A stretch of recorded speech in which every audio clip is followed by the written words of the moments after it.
sessão realizada no dia 30 de junho, o Pleno do Tribunal de Justiça Desportiva manteve a punição do Ji-Paraná Futebol Clube com a perda de 6 pontos e multa de R$100, confirmando a decisão da primeira comissão disciplinar. Eu dou por aberta a sessão de julgamento do recurso voluntário contra a decisão da comissão esportiva referente ao processo 030/2016.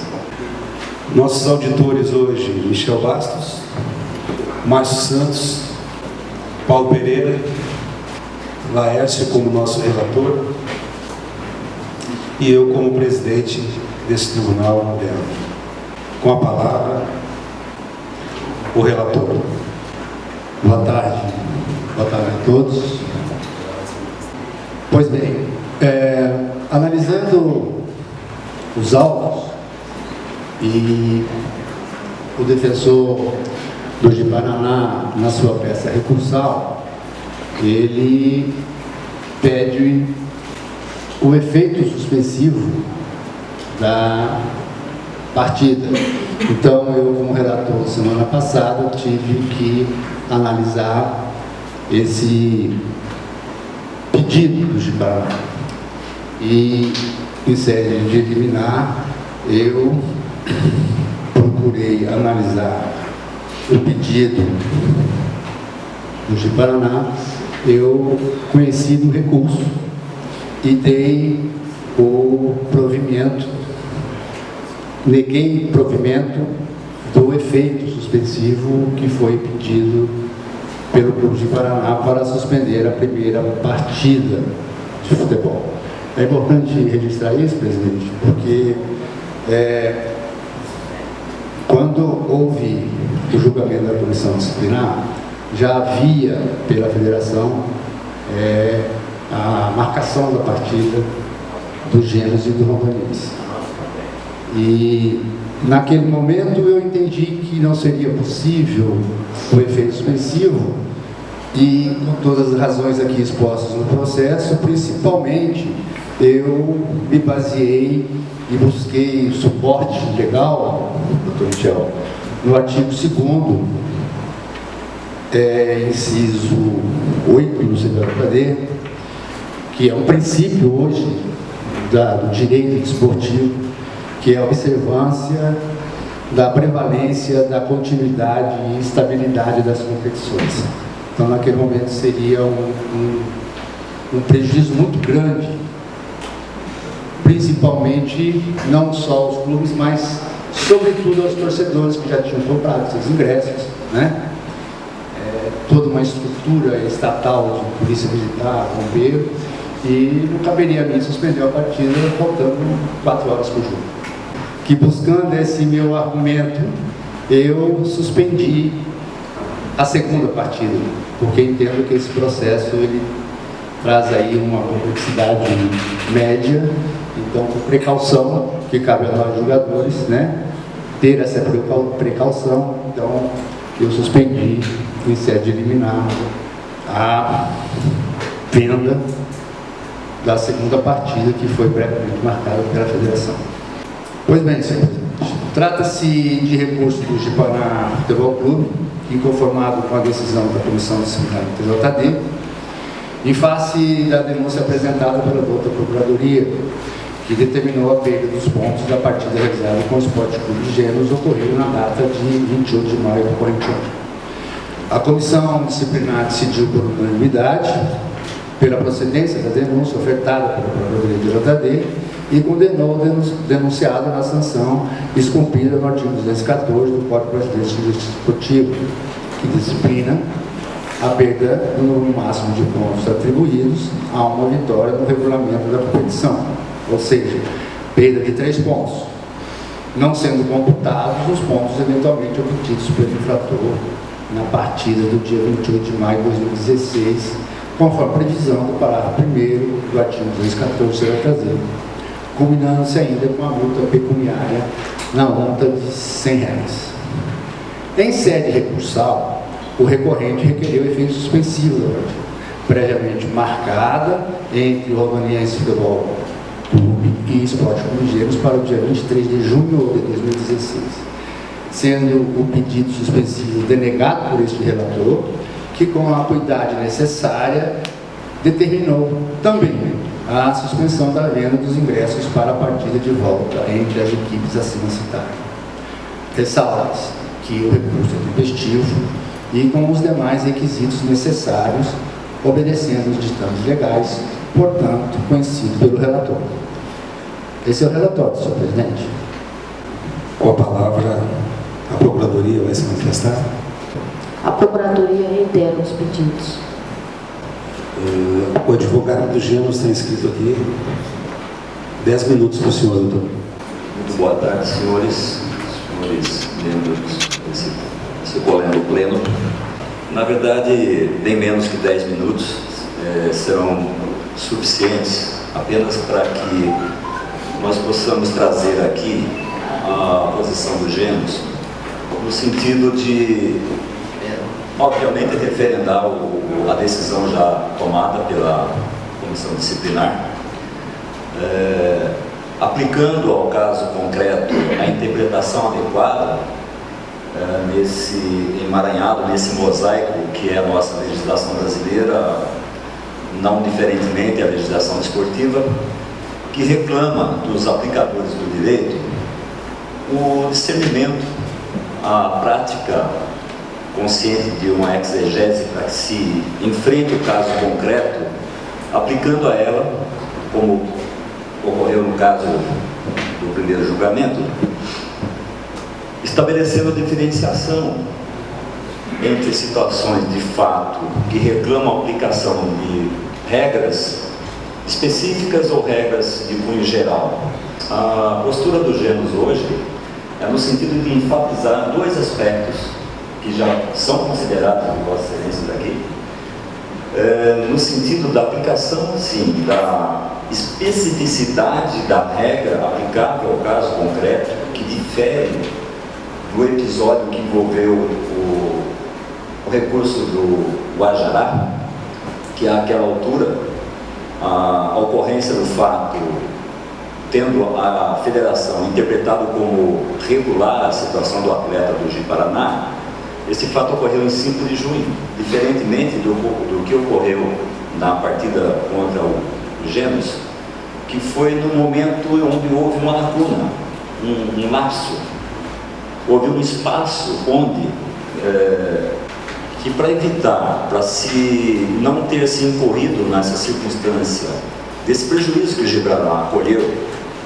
por ter chegado naquela data, naquele momento, como jogador, nesse limbo jurídico, digamos assim, por exemplo, a regra geral da CBF, no seu artigo 36, parágrafo 1º, ela contempla a figura do aditivo prévio para permitir que a condição de jogo do atleta ela não se perca no emaranhado das datas, dos prazos exíguos, de feriados, etc.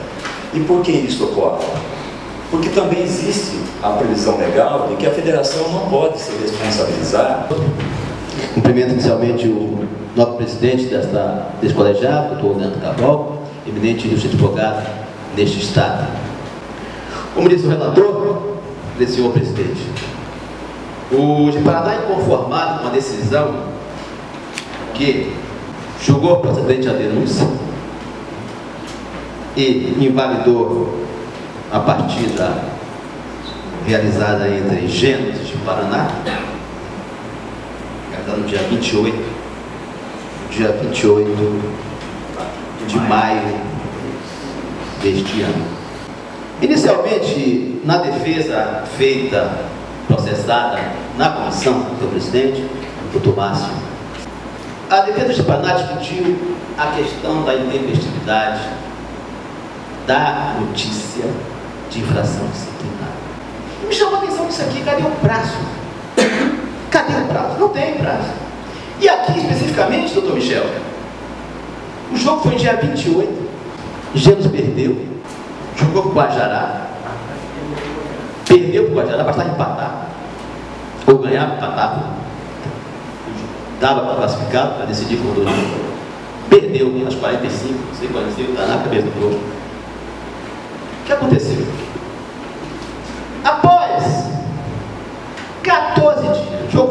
28, a petição foi protocolada, se não me engano, dia 11.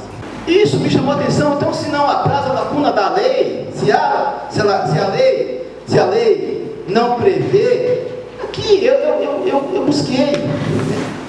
Aí, a petição inicial do Gêneros, em preliminar, diz que o prazo de decadência, a prescrição em 60 dias, a pretensão de ser punitiva apresentada à Procuradoria quando este código não lhe fixar outro prazo. Aí vem usar um prazo de prescrição para justificar ou para demandar.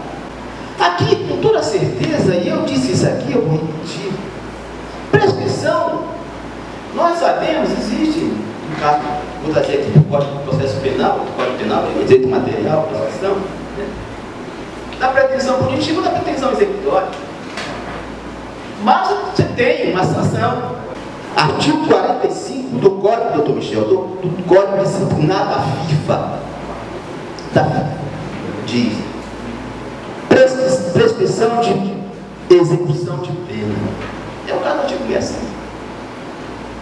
O prazo de prescrição inicia no dia da entrada em vigor da sanção. Cadê a sanção? Cadê a sanção para se ter a prescrição? O que diz aqui na petição inicial do Gêneros? Para justificar uma tempestividade, seja da notícia crime, seja da denúncia. Como se isso fosse qual procedimento, o juiz, o árbitro, se não me engano, foi árbitro de futebol, você tem um prazo para entregar o seu relatório da sua súmula na federação, ou estou errado? Tem. A partir daí há uma análise da federação para constatar ou observar a irregularidade do futebol na partida. Por exemplo, se Vossa Excelência de lá, expulsei aos 30 minutos do segundo tempo, expulsei o atleta tal, é uma infração disciplinar. A federação então pega a sua súmula, tira uma cópia e encaminha para a Procuradoria. Para quê? Para denunciar o atleta. E assim é em qualquer procedimento da súmula. Então a federação, muito embora queira se esquivar da responsabilidade de analisar a súmula e verificar o quê? As condições do atleta de jogo. E dizer, o atleta júnior não tinha contrato, fazer uma certidão e encaminhar então a Procuradoria no prazo de 3 dias. Esse é o procedimento da tabela. E assim é o procedimento, e assim continua o procedimento. Isso, você sabe disso, tem um prazo para entregar. E o senhor relata tudo na sua súmula, ou não? Se o delegado estava em campo, se a polícia estava com o seu número se tinha policiamento, se tinha bombeiro, se tinha gandula, você faz tudo isso na sua súmula. Quanto ao mérito, eu vejo que tem que ter, para se ter uma punição dessa, tem que se ter a má-fé, o dó. Aqui não há. O jogador entrou aos 42 segundo tempo, quando já estava 2-0.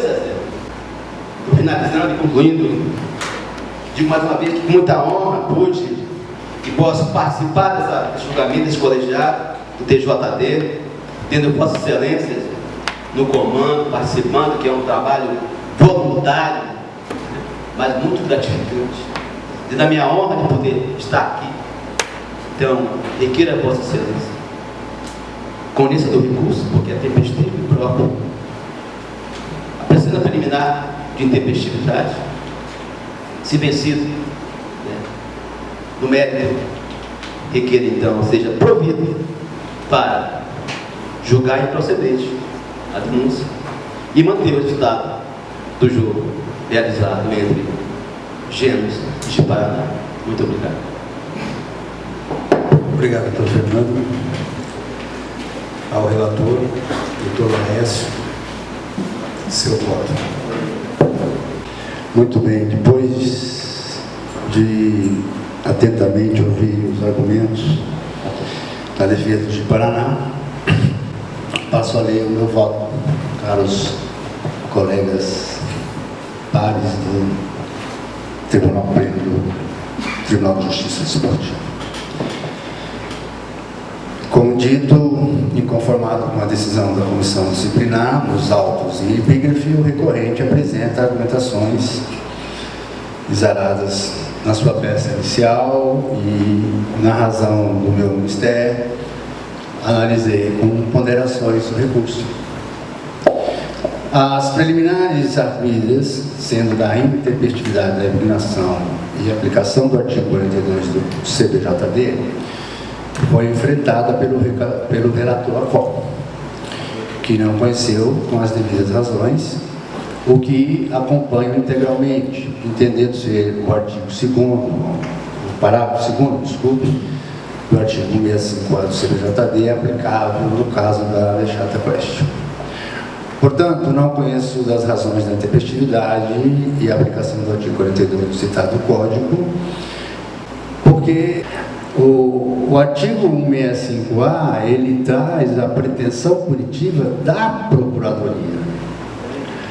A Procuradoria recebeu uma denúncia, analisou a denúncia e ela, no prazo prescrito pelo Código de 60 dias, ela apresentou ao tribunal a pretensão punitiva do caso ocorrido. Então, o que tem que ficar bem claro é que nós estamos discutindo aqui um processo que nasceu pela Procuradoria do Tribunal de Justiça Desportiva. Então, eu me filio a esse entendimento da comissão disciplinar, exatamente porque eu não estou analisando esse processo nascido pelo Clube Esporte Clube Gêmeos. Este processo, para mim, nasceu da Procuradoria. Então, o 165A fala da denúncia da Procuradoria com a sua pretensão punitiva disciplinar. Ok? Porque ele é muito cristalino, porque em 60 dias a pretensão punitiva disciplinar da Procuradoria, quando este código não lhe haja fixado outro prazo. Então, aquele do prazo da impugnação da partida é das partes do clube. Então, estamos tratando aqui da prescrição da Procuradoria. E ela, dentro do seu prazo de 60 dias, ela apresentou. Na questão do mérito, que cinge da inscrição do atleta, de forma irregular, o contrato do atleta findou-se em 25 de maio, sendo renovado em 26 do mesmo mês. Participaram da partida entre o Paraná Futebol Clube e Esporte Clube no dia 28 de maio de 2016, sem a devida informação da renovação do contrato enviado à federação. Salienta-se que o recorrente aduz em sua peça recursal que com a publicação em 31 de maio de 2016 ocorreu o cometimento da infração contida no artigo 214. Ora, até o autor deste recurso comprova espontaneamente que o seu dever de comunicar à federação da renovação de seu atleta foi descumprido. Busca para si a responsabilidade da infração cometida, mas entende ele que a dita infração deve ser tipificada no artigo 214, na esperança de ver prescrita a sua ação omissiva. Não, sua ação omissiva deve ser tipificada no 654, como bem assinalado pela denúncia e decisão unânime da Comissão Disciplinar do TJD. Impede ainda sublinhar que o Paraná Futebol Clube, ora recorrente, participou do Conselho Técnico da Federação. E nessa precitada reunião foi aprovado o regulamento específico do campeonato, sem nenhuma oposição do recorrente. Portanto, não pode agora alegar desconhecimento da sua obrigação em comunicar à federação de todas as ações do seu dever junto à entidade esportiva. Assim, o não encaminhamento da renovação contratual do atleta Júnior Ferreira pelo Ji-Paraná e a escalação do jogo na partida com o Esporte Clube foi irregular, ficando o recorrente passível das sanções previstas no Código da Justiça Brasileira Esportiva. Quero salientar aqui que o nobre defensor, onde falou da lacuna, então, vê-se claramente que não há lacuna. Há previsões, né? E não há lacuna.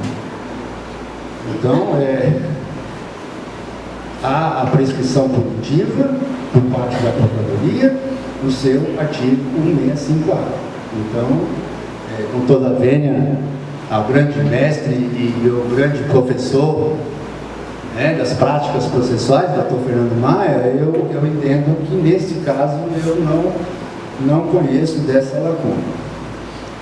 E por derradeiro e por todo exposto, eu conheço do recurso e nego o provimento, mantendo então a decisão unânime do Conselho Disciplinar do JD, que julgou pela aplicação da sanção prevista no artigo 214 do CPJD, que disciplina a perda do número máximo de pontos atribuídos a uma vitória no regulamento da competição, ou seja, perda de 3 pontos, não sendo computados os pontos eventualmente obtidos por infrator na partida do dia 28 de maio de 2016, conforme a previsão do parágrafo 1º do artigo 214 do CPJD, combinando ainda com a multa pecuniária que mantenho nos R$100 da decisão da comissão disciplinar no nosso Tribunal de Justiça Esportiva. Eu tomo meu voto, senhor presidente. Seguimos a nossa sessão com o voto do nosso auditor, Márcio. Como auditor mais antigo desse tribunal, foi-me passada a palavra, bastante louvável a defesa, muito bem explanada os argumentos, do recurso. Eu tive uma preocupação muito grande de elaborar o meu voto, de saber primeiramente se houve infração. A meu ver,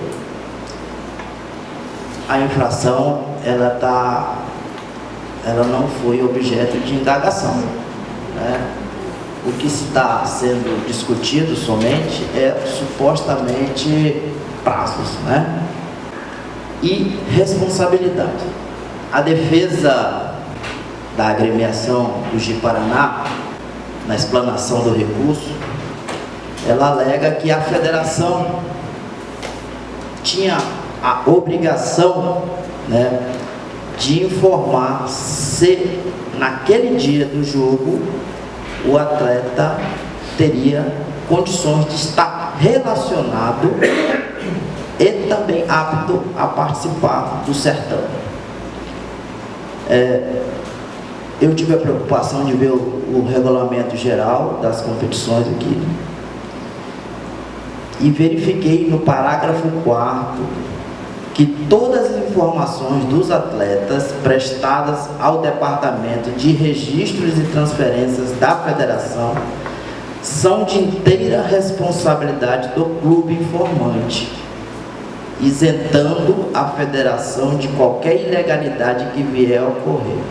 Ora, ao meu ver, que se o contrato se encerrou no dia 25, o atleta tenha sido relacionado no dia 28 e jogado, mesmo que em pouquíssimo espaço de tempo, pouco mais de 5 minutos, eu entendo assim que houve uma imprudência. Nós conhecemos o nosso mundo jurídico que não há só dolo, mas culpa, Nesse caso eu acho que foi uma imprudência aqui em ter relacionado o atleta e ao mesmo tempo colocado em jogo. Então, se essa regularização desse atleta só ocorreu a partir do dia 30 de maio, ou seja, após o dia 28, que foi o dia da partida, eu entendo que houve uma irregularidade. Com relação à responsabilidade, eu também entendo que seria da agremiação ter informado a federação. Eu tive essa preocupação porque até então o meu voto era favorável à defesa. Quando eu verifiquei esses artigos, eu mudei meu voto e eu vou acompanhar o voto do relator desse Tribunal de Justiça Desportiva. Eu ouvi o doutor professor Fernando Maia e a gente vai aprendendo do dia a dia. Existem 2 pontos que gostaria que o senhor me permitisse a discordar. O primeiro ponto com relação ao colhimento da prova. A documentação, ela não é segredo, ela é à disposição de todos. Da maneira que o senhor falou, deu a entender que colocou em xeque, em dúvida, a idoneidade das pessoas que trabalham na federação. A documentação, qualquer pessoa ela pode vir aqui interessada, é do torcedor, ele pode vir e requerer. Então, só uma observação, porque eu venho trabalhando, como o senhor mesmo comentou, desde quando árbitro. Então, a gente procura fazer com transparência as coisas. Né? E o que mais me preocupou é com relação à questão do prazo, quem denunciou, porque não se está aqui não está levando em consideração a questão dos pontos da partida. Por quê? Do jogo em si. Lá foi comprovadamente legal, foi 2-0, foi perfeito. Só que o fato de entrar com recurso ou requerer a legalidade por meios documentais posterior à partida é legal. Da mesma maneira que é legal o jogo em si, é um direito de todos recorrer de uma decisão que ele entende que não foi justo por algum motivo. Cabe aos jogadores acatar ou não. Concordo plenamente que o jogador não influenciou no resultado. Concordo perfeitamente. Concordo também que o contrato estava vigente. Por quê? Porque protocolou-se um contrato vigente. Cabe ao clube e ao atleta a questão, essa parte contratual. O que ficou aqui claro também que esse acordo, independente de quando foi feito com o jogador, ele só foi comunicado à federação posterior ao jogo. Por isso essa questão dessa polêmica. Então, pode ser que estava coberto, que estava totalmente legal. Não estamos entrando aqui nesse mérito. O mérito aqui é se essa comunicação, se ela poderia ser feita posterior. Porque irregular. Então, dessa maneira, eu não vejo outra alternativa a não ser acompanhar o voto do nobre relator. Obrigado, auditor. Com a palavra,